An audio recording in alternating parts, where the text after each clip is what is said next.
Oui, je le confirme sur base de certains éléments objectifs. J'ai notamment un communiqué de la vice-premier ministre, ministre de l'Environnement, qui effectivement parle de l'origine de ces eaux. Ce communiqué parle des origines au niveau de l'Angola, notamment la province de Lunda Nord, qui est frontalière à la province du Kasaï. Également lors du dernier Conseil des ministres, il y a eu un point là-dessus et le ministre des Affaires étrangères a été chargé de contacter son homologue de l'Angola pour en parler. Effectivement, l'eau est polluée à partir de l'Angola. L'Angola, nous partageons une rivière commune, la rivière Chikapa, qui se déverse sur la rivière Kasaï, qui est l'un des grands affluents du bassin sud du fleuve Congo. Donc la pollution, elle est là, elle provient de l'Angola. C'est une zone minière où il y a une forte exploitation industrielle du diamant. La société même, elle est connue, nous avons les références là-dessus, et même les photos au niveau des satellites renseignent effectivement que la pollution déborde la province du Kasaï. Elle provient de Lunda Nord en Angola. Les conséquences sont énormes du point de vue environnemental, du point de vue socio-économique de la population, du point de vue ressources naturelles. Les conséquences sont là, elles sont énormes et ça peut donner lieu à des sanctions assez importantes. Quoi de plus normal qu'ils veulent se débarrasser de ça? Mais la réalité est que la pollution tire sa source de l'Angola. C'est à nous peut-être au niveau du Congo qui avons été un peu trop lents.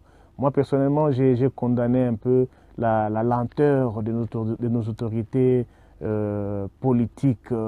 Ce temps passé, l'eau aujourd'hui a commencé à changer et puis prélever pour analyser, la teneur a pratiquement baissé, mais les conséquences demeurent parce que l'eau s'infiltre aussi dans le sol.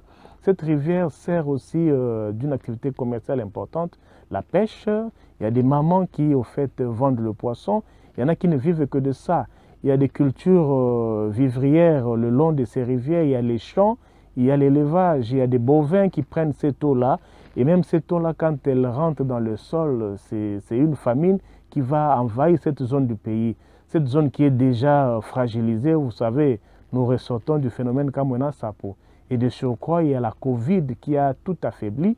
Et on vient ajouter cette crise environnementale qui deviendra une crise humanitaire même. Hein. Donc c'est quand même assez compliqué. Mais je crois que nos autorités doivent être beaucoup plus responsables en agissant promptement devant une situation comme ça.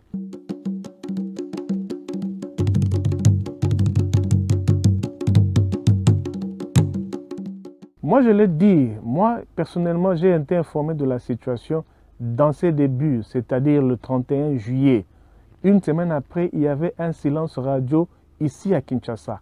Personne n'en parlait.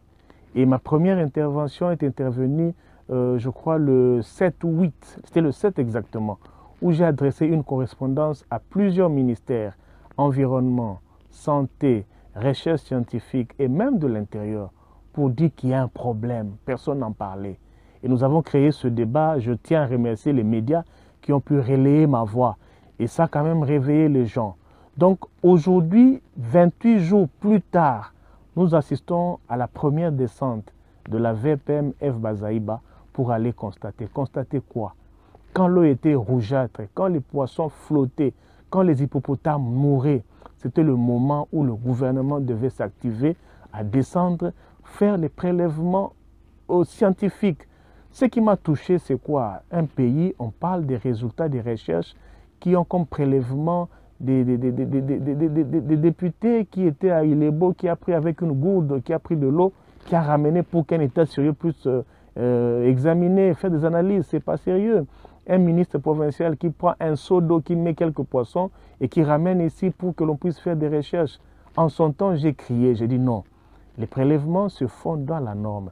Parce qu'au-delà de tout, il faut penser à la réparation. Qui dit réparation, c'est la qualité de la preuve. Et en l'espèce, la qualité de la preuve, c'est la fiabilité des résultats.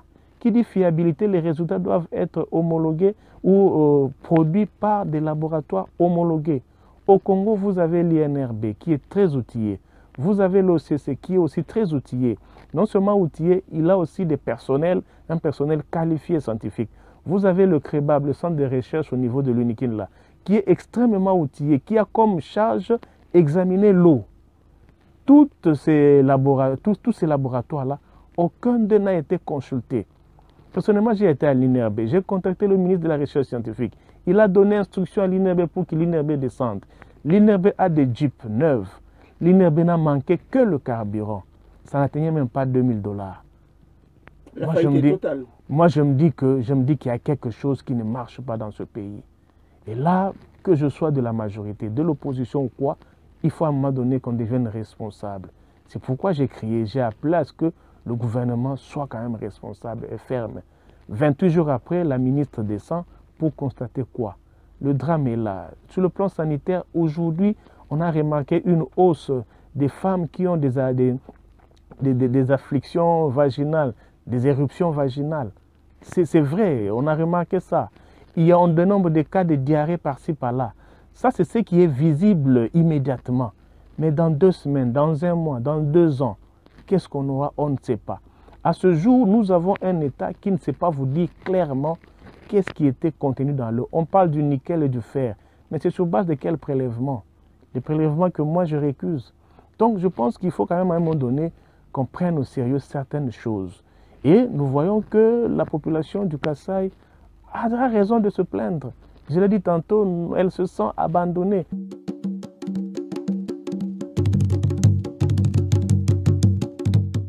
Nous l'avons invitée, la VPM en charge de l'environnement, elle était à la commission, j'y ai pris part et nous avons posé des questions. Elle s'est effectivement rendue compte que pour répondre à ces questions, il fallait qu'il y ait une descente. C'est alors qu'elle va demander quelques jours, le temps qu'elle descende et revenir. C'est une procédure qui est entamée. Nous attendons au niveau de la commission environnement, je ne veux pas brûler les étapes, qu'elle vienne nous répondre. Si les réponses ne sont pas convaincantes, nous passerons à une étape supérieure. Il y a la question orale et débat, il y a l'interpellation qui peut être suivie. Et quand on sent que la personne n'est pas à sa place, nous allons tirer les conséquences qu'il faut.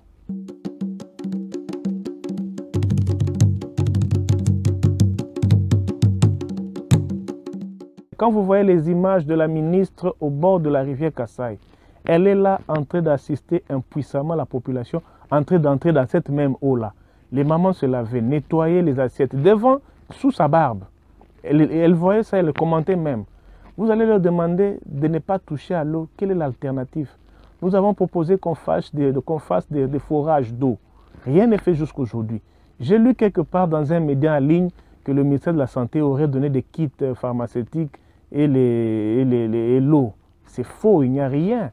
Il n'y a rien. À ce jour, 30 jours après, la population n'a reçu rien du gouvernement en dehors de cette visite que certains qualifient de touristique de la VPM de l'environnement, en dehors des décisions au niveau du Conseil des ministres, en dehors des restrictions au niveau de l'autorité provinciale qui est inexistant. Déjà que vous avez un gouverneur qui a été démis par l'Assemblée provinciale, qui n'arrive pas à rentrer à Chikapa, la tension est forte, là il faut le dire aussi.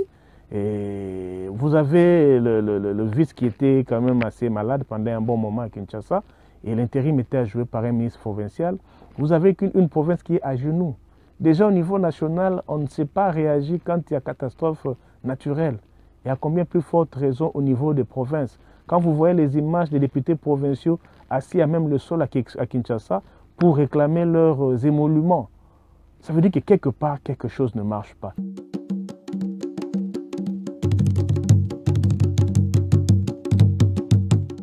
Elle s'est empirée. Malheureusement, nous nous accrochons à ce qui est visible, visuel.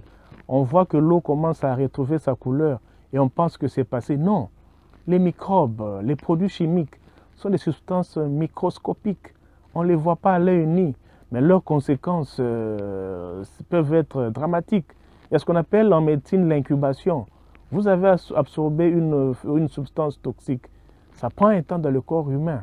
Ceux qui connaissent l'histoire à Tchernobyl, les gaz et autres là, les conséquences, ce sont des générations futures qui ont vécu, les naissances qui viendront. Là, on a l'impression que nous jouons, on a l'impression que tout est passé, on a l'impression que c'est non. Moi, je suis d'avis qu'il faudrait que le gouvernement fasse preuve de fermeté. De fermeté. Celui qui a détruit doit réparer. Cette réparation ne doit pas se limiter au niveau étatique, c'est-à-dire qu'on verse X montant à l'État, je ne sais pas par quel mécanisme, et que la population qui a souffert ne voit rien. Cette maman qui ne sait plus vendre son poisson, son commerce principal, pendant une année, elle devient quoi? Ce pêcheur que vous avez interviewé, qui ne sait plus faire le produit, acheter le poisson, il devient quoi? Ces champs qui ne savent plus donner, cette terre qui est détruite, parce que l'eau qui est infiltrée là a détruit les sols. On devient quoi? Donc tout ça, il faut une bonne évaluation. Il faut aussi arriver à soigner l'eau. L'eau se soigne. C'est de gros budgets. Il faudrait que quelqu'un paye ça. Et ce n'est pas le contribuable congolais qui doit payer ça. Parce que la source du crime est connue. Il faudrait qu'à un moment donné, l'État congolais fasse preuve de sa fermeté vis-à-vis de ce problème. Yemafuta, merci. C'est moi qui vous remercie.